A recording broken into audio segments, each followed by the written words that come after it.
Now we are talking of cloud computing, which is a model for delivering information technology services, in which resources are retrieved from the internet through web-based tools and applications, rather than a direct connection to a server.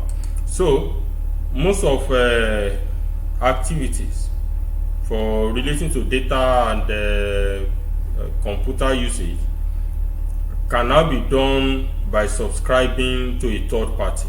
So instead of having all the facility in your office, for example, you can have a third party providing infrastructure for you. You have the building block of data environment, processing capability, storage, security might be provided by a third party. So in that case, the third party is providing infrastructure as a service. When it is analytics that is being delivered by third party, so you can have analytics as a service. The platform, you may have a third party providing the environment for you to develop application, so that's a platform.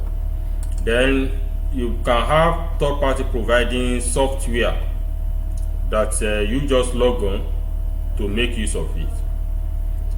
For example, you may not have a Tableau software in your organization, and then you now have a company that's providing it. So you just get access.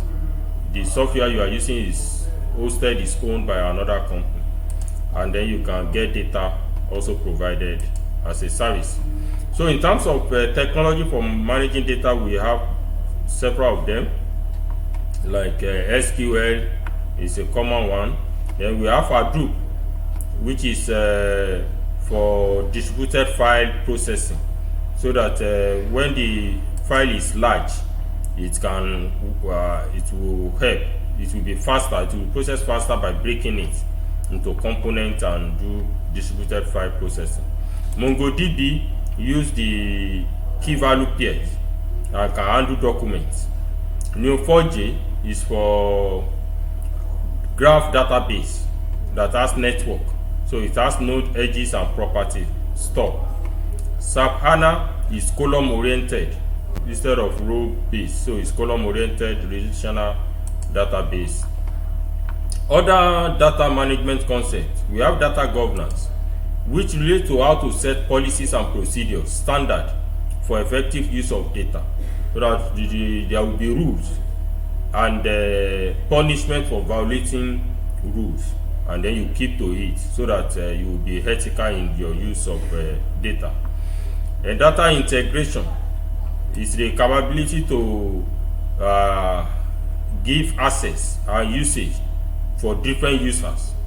All of them will be able to use the same service. Data quality, the reliability and effectiveness of the data must be sure. So there should be a way to test and then to monitor and ensure that the system is still reliable. The data warehouse, which is repository like library, where you store the current and the historical data. So there are controls or rules for setting it up, and in getting data from it, you use this ETL: extract, transform, and load to access data from the warehouse. The data that has been loaded into the random access memory are in memory.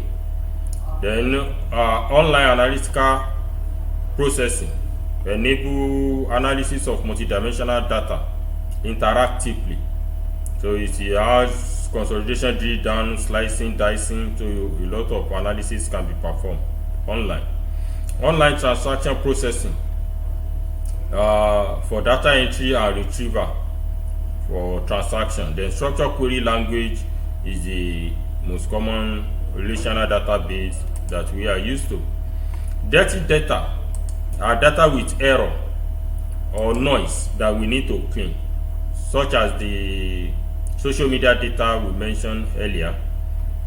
The approaches for handling missing data depend on the type of the data. You may need to eliminate the record. You may use software such as Excel miner to transform. So all other software also have a way of handling it. You may need to find the average, like the median value or mean value, and use to substitute. So you need to understand what led to the missing data. Is it random effect, ideological reasoning, so that we know how to handle it. So that's what we have on the data management. Thank you.